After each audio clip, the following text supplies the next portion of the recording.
పదవి లేనప్పుడు రాజాలాగే ఉన్నా, పదవి ఉన్నప్పుడు కూడా రాజాలాగే ఉన్నా. ఎందుకు ఆ మాట అన్నాను మీ గుండెల్లో అంటే, ఏ రాజ్యాంగం రాసింది, ఏ రాజ్యాంగం రాసింది ఒక వ్యక్తిని మీ గుండెల మీద పచ్చబట్టు పొడిపించుకోమని? ఏ రాజ్యాంగం రాసింది ఒక ఆడబిడ్డ అన్నా అని ప్రేమగా పిలిచే పదం ఆత్మీయత?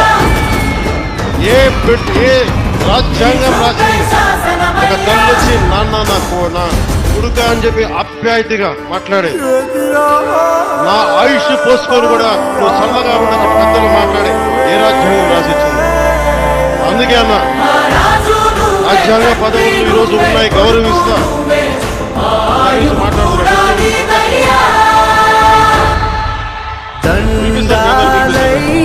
ఏ రాజ్యాంగ